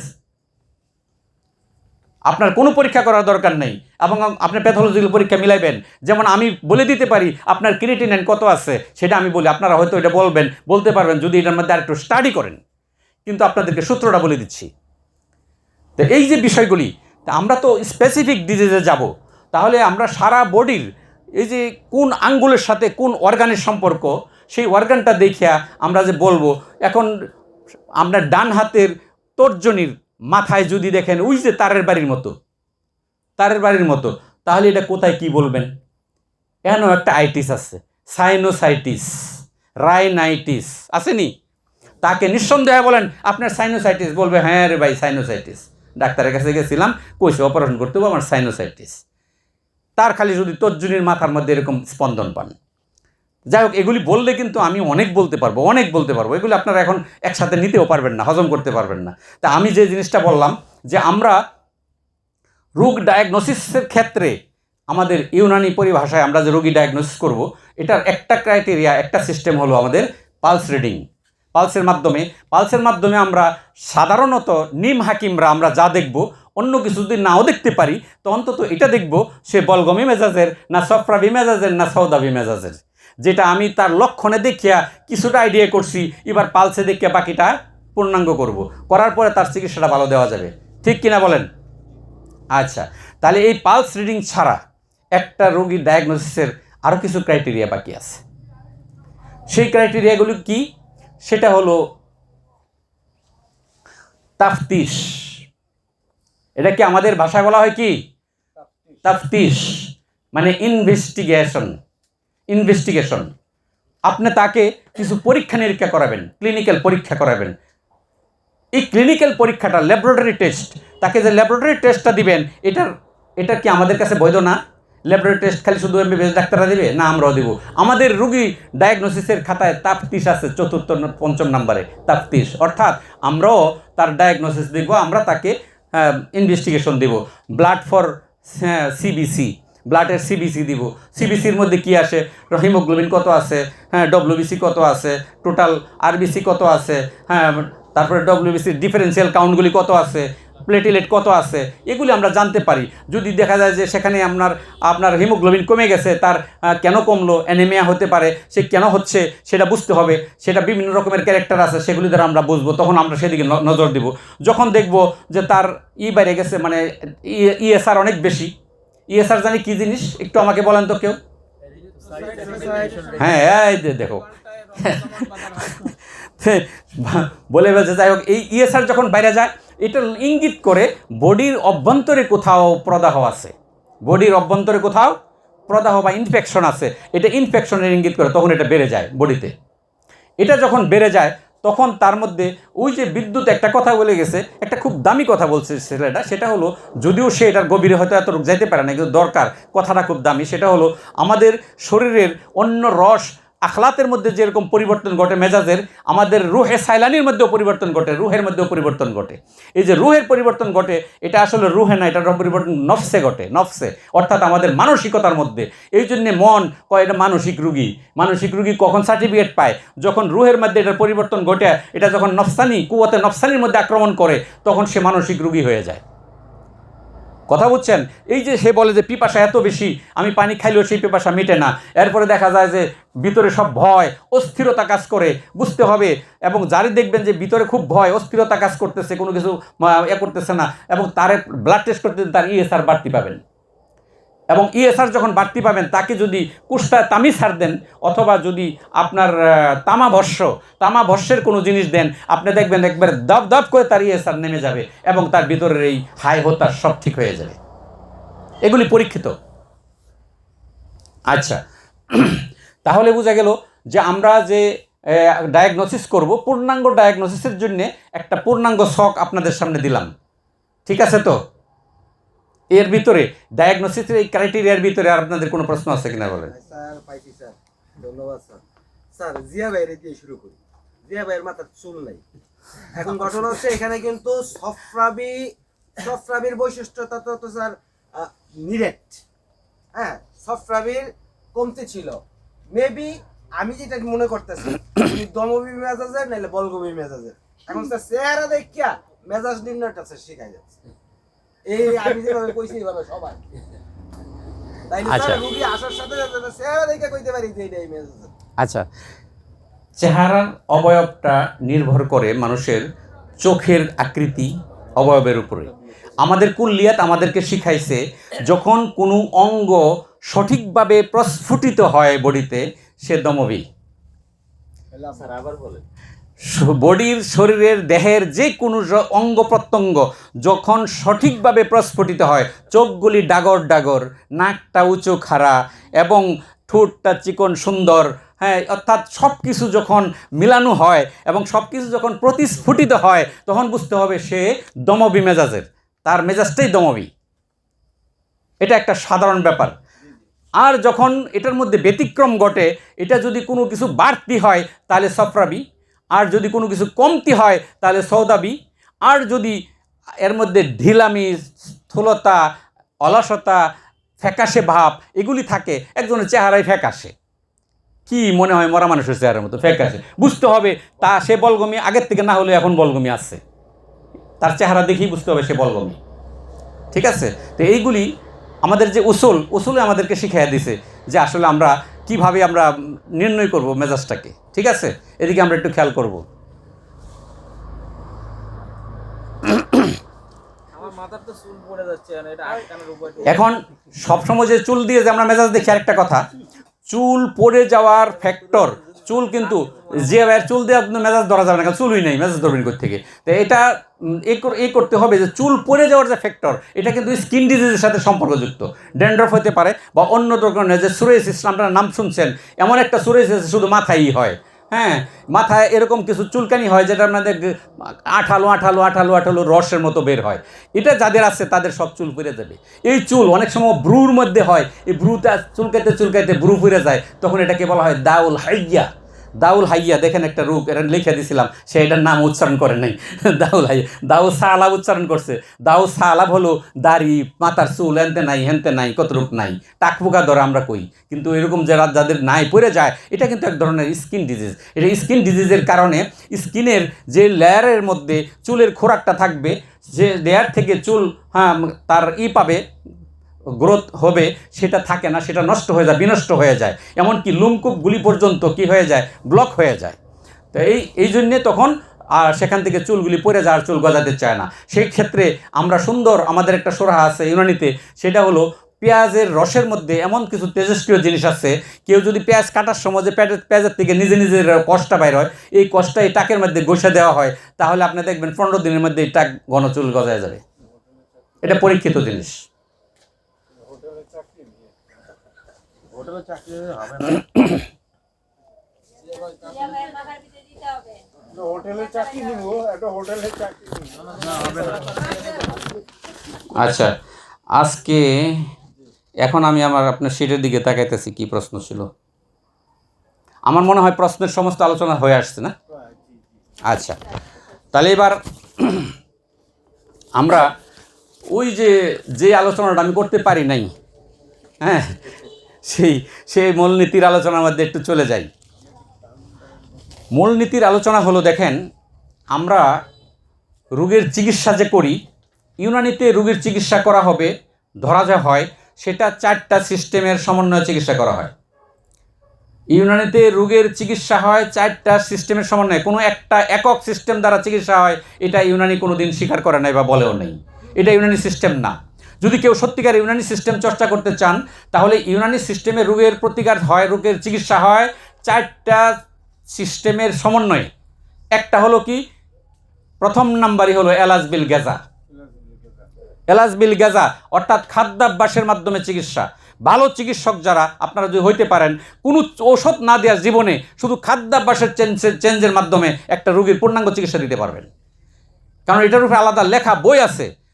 এই যে নিউট্রিশনের উপরে এখন পিএইচডি করা হচ্ছে, এটা ইউনানি চিকিৎসার এলাজ বিল গাজার একটা অংশ মাত্র। তো যাই হোক, তো এই এলাজ বিল গাজা এটা আমাদের চিকিৎসা শাস্ত্রের চিকিৎসা চলবে, ইউনানি চিকিৎসা চলে 4টা ধারার একটা ধারা। এটাকে আমরা বাদ দিতে পারি না। ঠিক তেমনিভাবে ইউনানি চিকিৎসা চলনের দ্বিতীয় ধারাটা হলো এলাজ বিল তাদাবির। এলাজ বিল তাদাবির অর্থাৎ থেরাপিউটিক চিকিৎসা। তাহলে থেরাপিউটিক চিকিৎসাকে বাদ দিয়া আমরা শুধু ঔষধ নিয়ে পড়ে থাকবো যে এইটা ইউনানি চিকিৎসা, এটা কি সম্ভব? তাহলে আমরা নিমে হাকিম না? এই যে একটু আগে বলছিলাম নিমে হাকিম, তাহলে আমরা নিমে হাকিম হইতে চাই নাকি পূর্ণাঙ্গ হাকিম হইতে চাই?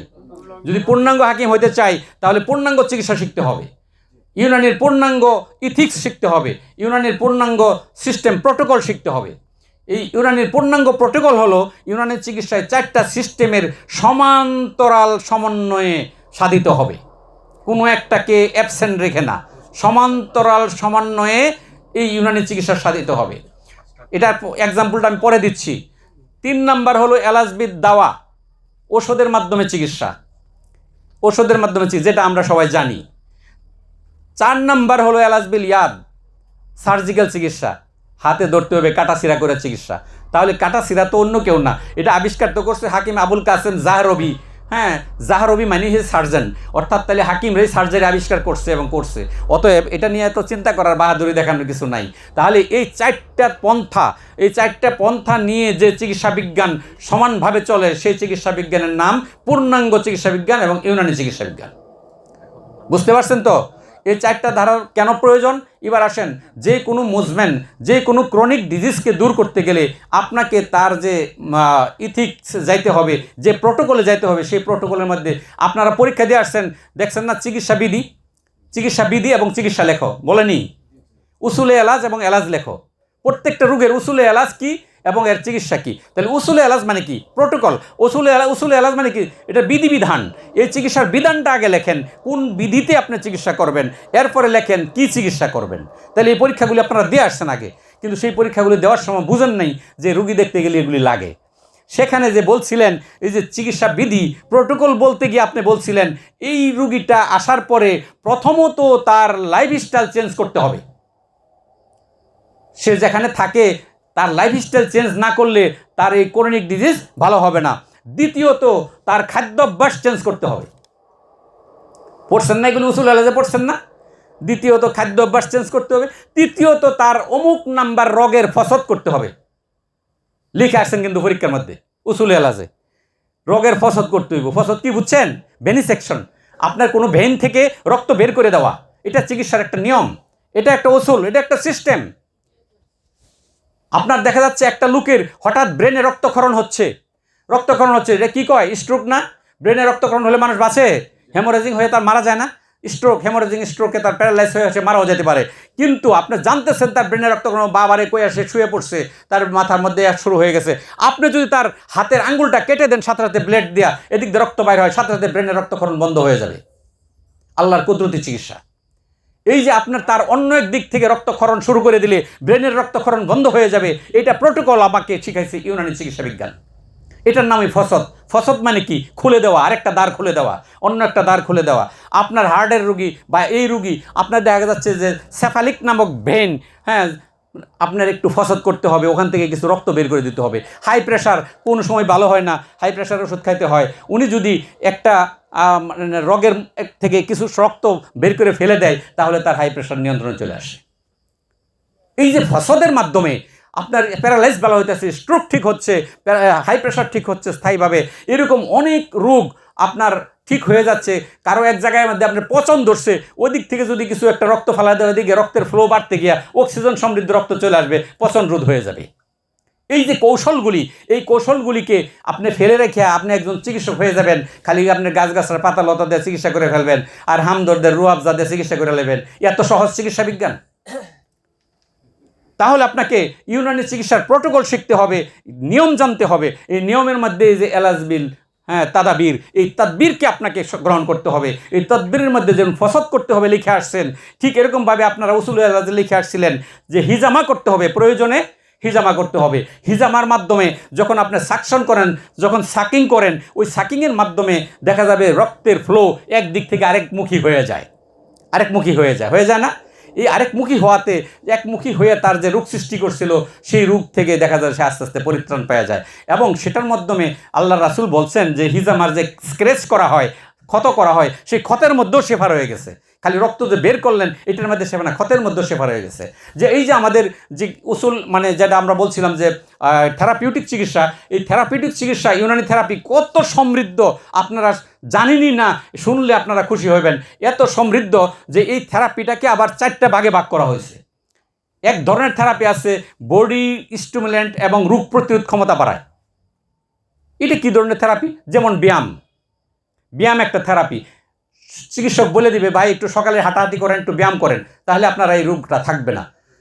কিন্তু আপনি যদি তাকে খাওয়ার প্রোটোকল না দেন, তাকে লাইফস্টাইল চেঞ্জের যদি নিয়ম না দেন, তাকে যদি হালকা ব্যায়াম না দেন, আপনি শুধু ওষুধ দিয়ে তাকে ড্রাগ অ্যাডিক্টেড বানায় ফেলবেন, কিন্তু সেই রোগী পুরোপুরি আরোগ্য লাভ করবে না। কিন্তু যদি এই প্রোটোকলগুলি মানেন, তো সেই রোগী কিন্তু চিরদিনের জন্য ভালো হয়ে যাবে। এই রোগী আর কোনো ডাক্তারের কাছে দৌড়াদৌড়ি করতে হবে না। তাহলে এই যে ব্যায়ামের কথা বলছেন, এই ব্যায়ামের মাধ্যমে বিভিন্ন রকমের ব্যায়াম আছে, এটা আপনার ডাক্তাররা দিবেন। যেরকম হাকিম আজমল খান একটা কথা বলতো, সুবেহ কা হাওয়া লাখো দাওয়া, সুবেহ কা হাওয়া লাখো দাওয়া। সকালবেলার প্রত্যুষের যে বায়ু বা বাতাস, সেটা যদি তখন কেউ হাঁটাচলা করে গায়ে লাগায়, তো কয় যে লাখ দাওয়া, মানে লাখো ঔষধের চেয়ে বেশি উপকারী। তো উনি একজন হাকিম, কত বিচক্ষণ ছিলেন। তাহলে আমরা এই এক্সারসাইজগুলি দিব। এটা আমাদের এই এক্সারসাইজের মধ্যে বিভিন্ন রকমের এক্সারসাইজ আছে, বিভিন্ন রকমের ব্যায়াম আছে, যে ব্যায়ামগুলি আমাদের চিকিৎসার সাথে রিলেটেড। এর মধ্যে আপনার আছে যেমন দালাক, দালাক মাসাজ, মাসাজ থেরাপি। এই যে দালাকটা, এই দালাকের উপরে ভিত্তি করে, এই দালাকের উপরে ভিত্তি করে কি হয়েছে, দালাকের উপরে ভিত্তি করে ফিজিওথেরাপি আবিষ্কার হয়েছে। আবিষ্কার না, মানে ফিজিওথেরাপি আলাদা পার্ট হয়েছে। ফিজিওথেরাপির উপরে এখন ডিগ্রি, পিএইচডি হয়। ফিজিওথেরাপির উপরে এখন কাউন্সিল হয়ে গেছে, হ্যাঁ, ইউনিভার্সিটি তৈরি হয়, হাসপাতাল হচ্ছে। অথচ ফিজিওথেরাপি আমাদের ইউনানি চিকিৎসা বিজ্ঞানের থেরাপিউটিক অধ্যার 100টা থেরাপির মধ্যে একটা থেরাপি দালাক, যার নাম দালাক মাসাজ থেরাপি। এক কথায় সেই থেরাপির মাধ্যমে ফিজিওথেরাপি হচ্ছে। কিন্তু আমরা কোথায় আজকে? আমরা ইউনানি চিকিৎসক, আজকে ডাক্তার, অ্যালোপ্যাথিক ডাক্তার বলে দেয় হাসপাতালের সাথে একটা ফিজিওথেরাপি রাখতে হবে, আপনাকে বলে দেয় রুগীকে যে আপনি ফিজিওথেরাপি করান। আর ডাক্তাররা বলে আজকে ইউনানি চিকিৎসক কেন নাকে তেল দিয়ে ঘুমাচ্ছে? আরে নাকে তেল দিলেও তো আপনার রোগ সেরে যেত। কীভাবে ঘুমায় ইউনানি চিকিৎসক সেটা জানি না। যে তাকে দালাক করলে যে আপনি একটা দালাক, আপনার মাসাজ থেরাপি লাগবে, আমার এখানে থেরাপিউটিক মাসাজ আছে, আপনি আসেন মাসাজ করে যান, আপনি এটা ঠিক হবে। এরকম পাশাপাশি আপনাকে অ্যাডভাইস করতেই হবে। ঠিক তেমনিভাবে আমাদের থেরাপির আরেকটা অধ্যায় আছে ইস্তেফরাগ। ইস্তেফরাগ নাম শুনছেন নি? ইস্তেফরাগ শব্দের অর্থ হলো বডি থেকে কিছু নিষ্কাশন করা, নিষ্কাশন ব্যবস্থা। আপনার যেরকম আপনার এই শহরকে ভালো রাখার জন্যে যেরকম শহরে বিশুদ্ধ পানি সাপ্লাই দিতে হবে, ভালো খাবার দিতে হবে, ঠিক তেমনিভাবে শহরের পয় নিষ্কাশন ব্যবস্থাও ভালো রাখতে হবে। নাহলে আপনার শহর 2 দিন পরে বসত অযোগ্য হয়ে যাবে, হবে না? ঠিক তেমনিভাবে আপনার বডিতে, আপনার বডির যেমনভাবে স্টিমুলেট করবেন, ভাই নোটিশ দিবা নাকি? বডিকে যেরকমভাবে আপনি পোষণ দিবেন, স্টিমুলেট করবেন, ঠিক তেমনিভাবে বডির যে পয় নিষ্কাশন, বডির যে আবর্জনা বা নিষ্কাশনের ব্যবস্থাও তো আপনার রাখতে হবে। আল্লাহর কুদরতি ড্রেন দুইটা আছে, হ্যাঁ, প্রস্রাবের এক ড্রেন, পায়খানার এক ড্রেন, এটা দিয়ে কিছু পয় যায়, নিষ্কাশন হয়। আরেকটা কুদরতি ছিল ঘাম, ঘামের সাহায্যে এই লুমকূপের মাধ্যমে কিছু টক্সিন বেরিয়ে যায় বডি থেকে। এছাড়া তো আর আপনার কোনো নিষ্কাশন ব্যবস্থা নাই। আপনারে এক লোক মনে করেন যে কথার কথা মনে করিয়া এই দলের সেই দলের মনে করিয়া রাস্তাঘাটে একটা গণপিটুনি দিয়ে লাইছে। এই যে মাইটের খাইলেন, শরীরের ভিতরে রস বাদ জমে রক্ত জমাট বাঁধছে, রক্ত চলাচল করতে পারে নাই, এই রক্তের মধ্যে শেষ পর্যন্ত একটা টক্সিন জমা হয়েছে। আজানটা শেষ হোক। আমার না না ওই যে এই যে একজন বক্তা বলছিল না, মুরব্বী, হ্যাঁ, তো এরকম আমারও একটু বলতে হয়। আমার ক্লাসের মধ্যে যদি কেউ জিমায় ঘুমায় তাহলে বুঝতে হবে এটা আমার দুর্ভাগ্য এবং আমি আপনাদেরকে বুঝাইতে পারতেছি না। সাবধান। এটা প্রথম প্রশ্নটা যে সেফালিক ব্রেনটার অবস্থানটা কোথায়, একদম স্পেসিফিক স্যার, এটা আমাকে দেখাই দেবেন। আর দ্বিতীয় প্রশ্নটা সবাই আবার আমার মাইকটা দিয়েন না প্লিজ, হ্যাঁ মাইক দিবেন না তো? আচ্ছা, মাইক না দিলে আমি যদি বলি যে চিকিৎসা বিজ্ঞান দিয়ে একটা ভুয়া, কারণ আমি এতক্ষণ পর্যন্ত যে জিনিসটা আবিষ্কার করছি যে টোটাল চিকিৎসা বিজ্ঞানটি একটা ভুয়া, কেউ কি আমাকে বুঝাইতে পারবেন যে না আপনার কথাটা ভুল? ওই যে আমরা ওই ময়দানে গেলে আমি জানতে চাচ্ছি যে আমার কথাটা ভুল কি। আমি বললাম চিকিৎসা বিজ্ঞান ময়দানে গেলে না, আপনারা মায়ের হয়ে থেরাপি দেন, যাই করেন। আমি বললাম আপনারা আমাকে যুক্তি দিয়ে বুঝাই দেন যে আমার কথাটা ভুল, এটা আমাকে প্রমাণ করে দেন, নাহলে আমি প্রমাণ করাই দিব যে চিকিৎসা বিজ্ঞানটা ভুল। এই সেশনটা আমরা লাঞ্চ দিয়ে খাবারের পর আপনার থেকে আমরা বুঝালো। হ্যাঁ ঠিক আছে, রাতের সেশনে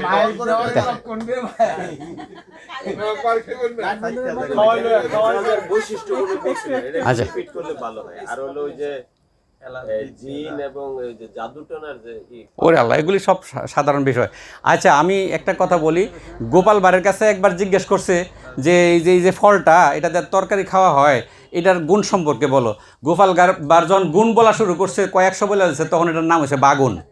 বাগুন মানে গুণওয়ালা। পরে আবার হ্যারি কয়, গোপাল বাড়ি কয় এইবার বলো তো এটার কিছু দোষ এমনভাবে বলা শুরু করছে, পরে এটার নাম হয়ে গেছে বেগুন। এটার আর কোনো গুণই নাই। তো যাই হোক, যে নাকি বলছে চিকিৎসা বিজ্ঞান পুরাটাই বুয়া, হ্যার কাছেই প্রমাণ হবে, হ্যাঁ প্রমাণ করতে পারবে চিকিৎসা বিজ্ঞান পুরাই সঠিক।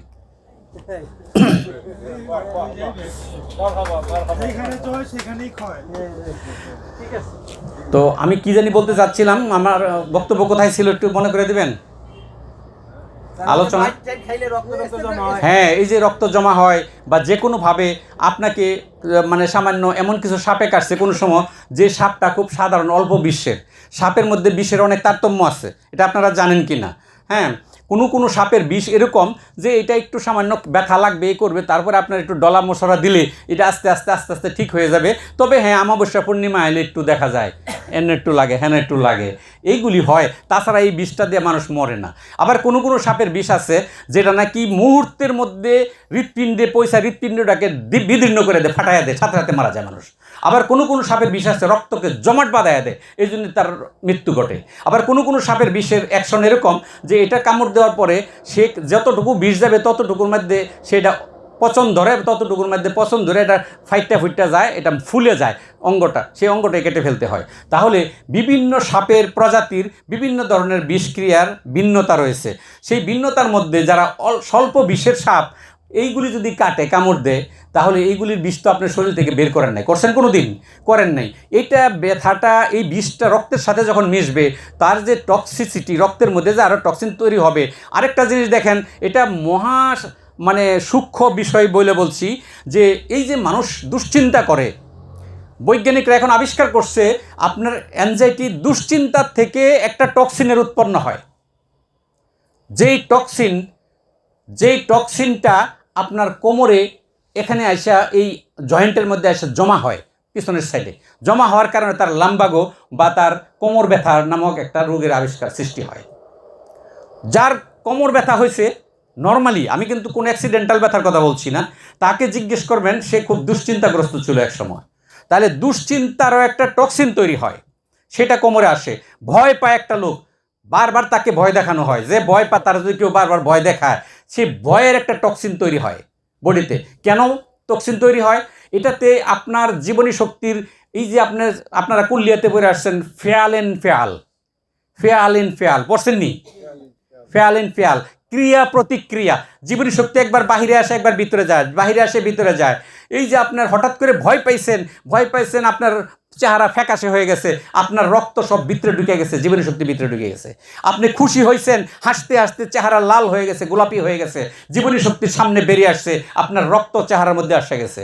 ঠিক এরকমভাবে যেই চিন্তার কারণে বা যে ভয়ের কারণে বারবার জীবনী শক্তি একবার ভিতরে ঢুকে একবার বাইরে আসে, এই যে আসা যাওয়া করে ফেয়ালের মাধ্যমে ঘর্ষণে যে টক্সিনটা তৈরি হয়, এই টক্সিনটা কোনো একটা জায়গায় গিয়ে ঠেকে। যেমন আপনার ভয়ের টক্সিন হাঁটুতে যায় ঠেকে, হাঁটুতে। আপনি দেখবেন যাদের হাঁটুর ক্ষয় হয়, হাঁটু ব্যথা আগে শুরু হয়, বুঝতে হবে সে জীবনে কোনো না একটা ভয় লালন করে আসছে, অথবা সে কোনো একটা বিষয়ে তার দুর্বলতা ছিল, এই ভয়টা তার মধ্যে সারা জীবন কাজ করছে, এই ভয়ের টক্সিনের কারণে হাঁটুতে আগে ধরছে। আপনি দেখেন, এটা আরেকটা এক্সাম্পল আছে, উপমা আছে। একটা লোক কিছু বলতে পারে না, যেমন আমার মতো কিছু বলতে পারে না, মঞ্চে দাঁড় করে দেখবেন আগে কাঁপবে কি? হাঁটু। তাহলে ভয়ের বহিঃপ্রকাশ কোথায় ঘটছে? ওই যে হাঁটু কাঁপা শুরু হয়েছে। আরে তার সাহস আসছেনি, হাঁটুতে জোর আসছেনি, কয়নি মানুষে? কয় না, বলে না? তাহলে এই যে প্রবাদ বাক্য, তার হাঁটুর জোর আসছেনি, সে সাহস আসছেনি, দাঁড়াইতে পারবেনি। তাহলে বোঝা গেল সাহসের এবং বহিঃপ্রকাশ এবং সাহস না থাকা, ভয়ের বহিঃপ্রকাশটা হাঁটুর সাথে সম্পর্ক আছে। যার ভয় আছে মঞ্চে উঠাইয়া দিলে তার হাঁটুটাই আগে কাঁপে। তাহলে এই হাঁটুতে আগে আক্রমণ করে, ভয়ের থেকে যে টক্সিনটা তৈরি হয় সেই টক্সিনটা ওখানে যায়। এটা আমি কিন্তু আরেকটু সূক্ষ্ম আলোচনায় চলে গেছি, ওইটা আপনারা এখন দরকার নেই। আমার কথা হলো যে সাপে কাটার, ছোটো বিষাক্ত সাপে কাটা, কিলগুতা খাইছেন, গাছতে পড়ছেন, এই যে শরীরে রক্ত জমাট বাইদা ছিল, সেই জমাট রক্ত আবার নড়াচড়া হয়েছে, কোথাও থ্রম্বাস বাজছে, তারপরে আবার এটা নড়াচড়া হয়েছে, এইটার যে একটা টক্সিন তৈরি হয়েছে ভিতরে, এই টক্সিন কোনোদিন বডি থেকে বের করছেন নাকি? না বের করলে এই টক্সিনের মাধ্যমে আপনার ইসকেমিক হার্ট ডিজিজ হতে পারে, আপনার হার্টের ব্লক হতে পারে, এটার মাধ্যমে কিডনিতে আপনার হতে পারে, নেফ্রাইটিস হতে পারে, এটার মাধ্যমে আপনার গেটে বাত অথবা আপনার সাইটিকার ব্যথা রোগী হয়ে যেতে পারেন, এটার মাধ্যমে আপনার ব্রেনে স্ট্রোক হতে পারে, এটার মাধ্যমে কোনো একটা নার্ভ স্টেনোসিস হয়ে যেতে পারে, এটার মাধ্যমে কোনো নার্ভের নিজস্ব ইলেকট্রিসিটি হারিয়ে ফেলতে পারে, তার মেজাজ চেঞ্জ হয়ে যেতে পারে। তাহলে এই টক্সিন বডির থেকে বের করার সব কি?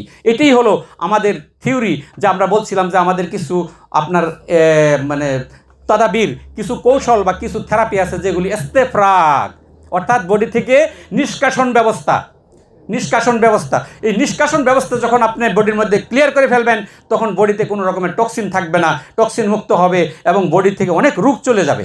আপনারা জানেন হিজামার সম্পর্কে অনেক কথা বলা হয়েছে, নবীজি নিজে হিজামা করছেন এবং হিজামা করতে বলছেন, হ্যাঁ, অন্যদেরকে হিজামা, এটা একটা সুন্নত, কারণ এটাতে বডি থেকে টক্সিন চলে যায়।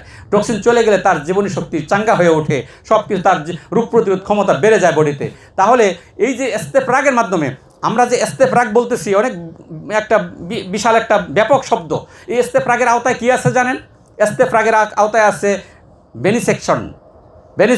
বুঝতে পারছেন বেনিসেকশন কি? বলেন তো। ফাসাদ। এই ইস্তেফরাগের আওতায় আছে আপনার হিজামা। এই ইস্তেফরাগের আওতায় আছে বমি। অনেক সময় পেটকে ক্লিয়ার করতে হয়, বমি করাইতে হয়, রোগীকে বমি করাইতে হয়। এই বমির মাধ্যমে অনেকগুলি উপকার পাওয়া যায়। তাহলে বমন যে একটা সিস্টেম, এটাও ইস্তেফরাগের সিস্টেম। এবং আরেকটা সিস্টেম আছে পারগেশন, আপনার তাকে জুলাব দিতে হবে। জুলাব দিয়ে আপনার ইন্টেস্টাইনে জমে থাকা অনেক পুরনো মল এবং ইন্টেস্টাইন থেকে যে ছোটো ছোটো ক্যাপিলারি নার্ভগুলি আছে, যে এগুলি আছে, আপনার ভেইনগুলি আছে, যেগুলি নাকি আপনার সারাংশগুলিকে নিয়ে আসবে যকৃতে, সেই ছোটো ছোটো নালীগুলি কি হয়ে যায়? ব্লক হয়ে যায়। হ্যাঁ, ওগুলি যখন ব্লক হয়ে যাবে তখন কিন্তু আপনার শরীরের অ্যাবজর্পশন ক্ষমতা নষ্ট হবে, আপনার অনেকগুলি রোগ সৃষ্টি হয়। তাহলে কি করতে হবে? এটার জন্য এনেমা থেরাপি দিতে হবে, যেটাকে আয়ুর্বেদে বস্তি বলা হয়, এনেমা থেরাপি। বুঝছেন নেই? এটা আমাদের ইউনানিতে কি বলা হয়? কে বলতে পারবেন দেখি? আল্লাহ, এই হাকিম সাহেব না, মুসহেল তো বলছি, পারগেশন ব্যবস্থা, এটা এসহাল করাতে হয়। কিন্তু আরেকটা যে পেটকে যেরকম বমি করানো হয়, আর ইন্টেস্টাইনকে, অন্ত্রকে, বৃহদন্ত্রকে ধৌত করা হয় যে পদ্ধতি, এনামা থেরাপি, এটাকে বলা হয় হুকনা। ইউনানিতে কি বলা হয়? হুকনা, ডোজ দেওয়া। তো এইটা আজকে আপনি লবণ পানিতে ডোজ দিতে পারেন, ঔষধি পানিতে ডোজ দিতে পারেন, কফিতে ডোজ দিতে পারেন, আচ্ছা, তাহলে এই যে এনেমা বলছেন বা ডুস থেরাপি, এই যে আমরা হিজামা বলছি, এই যে আপনার পারগেশন বলছেন, যে জুলাপ দিবেন, বিরেচক থেরাপি, এই সবগুলি কিন্তু ইস্তেফরাক। এই সবগুলি কি ইস্তেফরাক, বডি থেকে কিছু নিষ্কাশন করার ব্যবস্থা। শুধু নিষ্কাশন করার ব্যবস্থা নিয়ে যদি আয়ুর্বেদে সেই ভারতে পঞ্চকর্ম নিয়ে হাসপাতাল চলতে পারে, তাহলে নিষ্কাশন ছাড়া আরও যে প্রস্কাশনের কত ব্যবস্থা আমগর ইউনিয়নেতে রয়ে গেছে, আমরা এগুলি থুইয়া ঘুমাইতেছি, আমরা এগুলি কাজেই লাগাই না। এই যে ফোমেন্টেশন থেরাপি, এই যে সেক দেওয়া, এই যে বিভিন্ন সেক দেওয়ার মাধ্যমে এক জায়গার ব্যথা আরেক জায়গায় চলে যাচ্ছে, পাতলা হয়ে যাচ্ছে, ঠিক হয়ে যাচ্ছে, কত রকমের থেরাপি। এই থেরাপিগুলি আমাদের জানতে হবে, শিখতে হবে। তা আমি আপনাদের কাছে একটা উদাত্ত আহ্বান রাখছি, ইউনানি চিকিৎসক হন, প্রকৃত চিকিৎসক হন, নিম না পূর্ণাঙ্গ চিকিৎসক হন। সেটা হইতে গেলে আপনার যেরকম ওষুধ সম্বন্ধে ধারণা থাকতে হবে, যেরকম তাৎক্ষণিক কাজ করার মতো ওষুধ জানতে হবে, ঠিক তেরকমভাবে তাৎক্ষণিক কাজ করার মতো থেরাপি সম্পর্কে আপনাকে এক্সপার্ট হতে হবে। আপনার এখানে একটা রুগী আসবে, যখন তাকে ইস্তেফরাক করে দিবেন, তার রোগ অর্ধেক 60% ভালো হয়ে যাবে। তারপরে সামান্য ওষুধ দিবেন, রুগী আপনার প্রতি খুশি থাকবে সারা জীবন, সে রোগ থেকে পরিত্রাণ পাবে। কিন্তু আপনি থেরাপিটা জানলেন না, ওষুধ দেওয়ার চেষ্টা করলেন, তাতে আপনার 6 মাস সময় লাগাইলেন, রুগী আপনার প্রতি ভক্তি থাকবে না। তো এই হলো আজকের আমার আলোচনা। থেরাপির মধ্যে আরও যে থেরাপিগুলি আছে, এই থেরাপি নিয়ে আমার একটা বই লেখা আছে, স্যারের কাছে দেওয়া আছে। এই বইটা আমার এখনও ছাপা হয় নাই, কিন্তু আমি আপনাদের কাছে একটা জানাইতেছি, আমার একটা মানে শখ আছে যে আয়ুর্বেদের উপরে আমাদের বাংলাদেশে সর্বপ্রথম আমাদের এই যে মুকলেশ ভাই থেরাপির উপরে, পঞ্চকর্মের উপরে ক্লাস করাচ্ছে। সে একটা কোর্স এরকম কারিকুলাম চালু করছে 2 মাসে। তা আমিও আমাদের এই রেজিমেনাল থেরাপি, অর্থাৎ আমাদের এই এলাজবিদ তাদাবির ইউনানির 100টা থেরাপি নিয়ে আপনাদেরকে ক্লাস করাবো। যদি আপনারা সেটার প্রশিক্ষণ নিতে চান, তাহলে যোগাযোগ করে আমরা নাম লেখাইতে পারেন। এটার একটা ব্যবস্থা আমি করব 6 মাস ব্যাপী। যাই হোক, আজকে এই ঘোষণার মাধ্যমে আমি আজকের ক্লাসের সমাপ্তি ঘোষণা করলাম। আল্লাহ হাফেজ।